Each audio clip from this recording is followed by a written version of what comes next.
Sen. Bakit? Si Kibuloy, ngayon pinaghahanap ng mga pulis.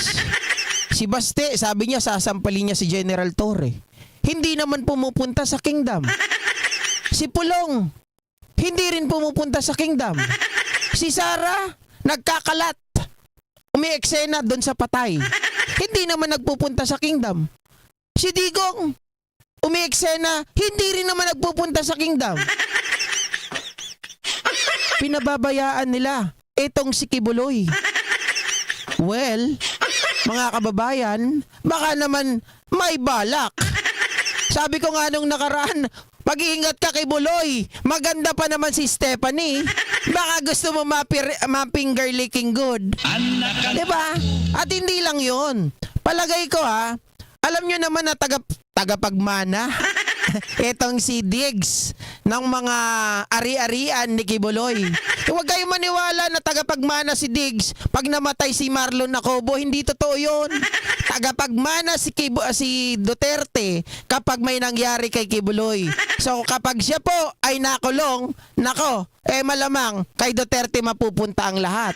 Siyempre, pag napunta sa kanya ang lahat, pag sinabing lahat, kasama si Stephanie.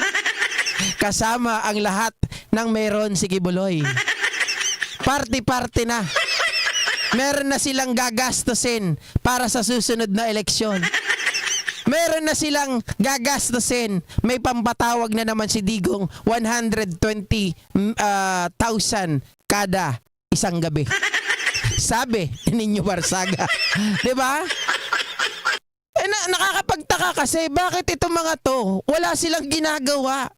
Nandun lang sila sa bahay. Kung totoong mahal nila si Kibuloy, kampi sila kay Kibuloy, bakit hindi sila nagpupunta doon sa Kingdom para harangin ng mga pulis? Unang-una, Mayor si Baste. Mga kababayan, palagay ko naman kahit papano, meron siyang power over the PNP. Diba? Sabi ni Alvin Katindoy, patingin naman po nagsayaw ni Botandik. Mamaya. Cora Vidal, paano Sir GP kung makulong din si Digong? Pag nakulong sila pare-parehas, mga kababayan, hindi ko sure. Pero, kung mapapatunayan na galing sa nakaw, galing sa illegal, ang property nila, baka ito ay masequester ng gobyerno. Hindi ko sure Pero kasi pag ang kayamanan ng galing sa nakaw, ng galing sa illegal, kagaya po ng pinapalabas nila noon kay Pangulong Macoy na yung mga ikinakaso sa kanila ay galing daw sa nakaw, galing daw po ito sa kaba ng taong bayan. So, sinequester, 'di ba? So ngayon, parang may pagkakataon ganon. I don't know kung tama po ako. You can correct me. Ako naman ay tumatanggap ng pagkakamali. Diba? Pero hindi ba kayo nagtataka? Huwag niyong sabihin sa akin, mga kababayan. Sinasabi nila Digong, sige, hayaan nyo lang, mga anak. Pabayaan nyo na mahuli ni Diwata itong si Kibuloy, si Pastor. Para tayo na may-ari ng sanlibutan. Tayo na maging magmay-ari ng Kingdom. Diba? Di kasi nakakapagtaka Talagang marami po ang nagsasabi, marami ang nagtatanong siguro, hindi lang 50 yung nagchat sa akin.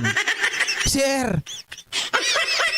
ano ba talaga itong mga Duterte? Kala ko may mga beyeg. Bakit wala? Ayaw man lang magpakita. Etong si Sara, pinuntahan yung patay, may eksena. Hindi naman nagpunta doon sa Kingdom.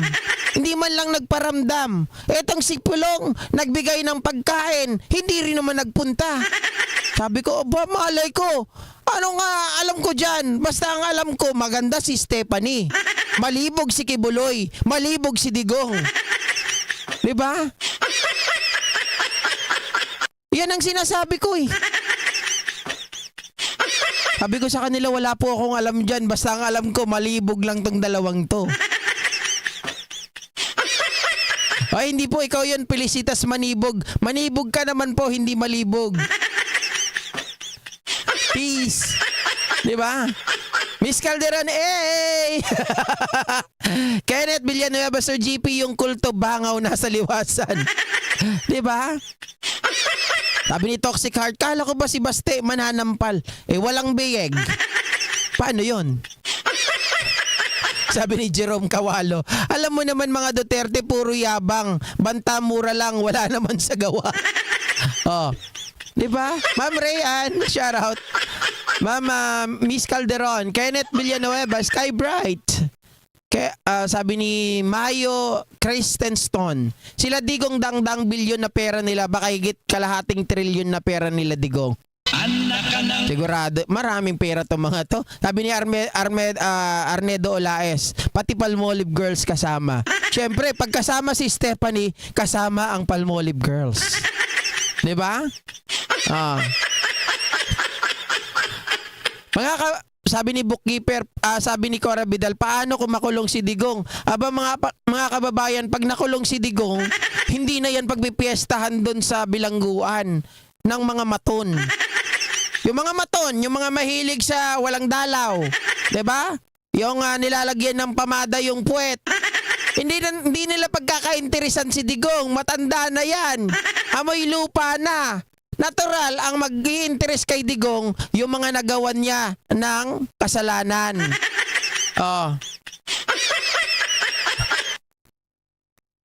Sabi ni Lea Resete, no isuna, sinipanggol ni Tore, makaamulaing kanya na lastog talaga. Oh. Jetta si Bakyo. Ano sa palagay nyo mga kababayan? Bakit kaya itong mga ito, bukod sa mga duwag ang mga Duterte, talaga pag nagyayabang lang sila o talagang naniniwala kayo na may maitim na balak ang mga Duterte laban kay Pastor? Dahil si Pastor, pag nahuli ng mga pulis, ay pwedeng makulong, pwedeng ipadala sa Jumerica. Diba? Sabi nila, Lan kulubot na. Grabe naman kayo. Yung ko lang, makalusot sa Congress, yung batas na isinusulong ni Congressman po. Na-miss daw nila si Roque. Oh. Ang mga bakla gusto ng ibong lumilipad. Ang saya po nila. Ang mga bakla gusto ng ibong lumilipad. Ang saya po nila. Huwag ka nang malungkot. Ay, sabi ni Sabi ni Iris Casino, malibog talaga si Kiburat. Bastos. Kiburat. Cora Vidal, sa palagay ko sir, may team na balak. Pahala sila. Kung may mga balak sila, kaya Kibuloy, basta sa atin, mahuli si Kibuloy by hook or by crook. Diba? Yun lang naman yun eh. Oh. Sabi ni Alice Giro, na bagay kay Rockwell. Okay, so mga kababayan, hanggang dito na lamang po ang ating live streaming. So sana naman po sa mga hindi pa nagla-like, paki-like na lang po para tulong. At ito yung sinasabi ko sa inyo, mahalagang bagay.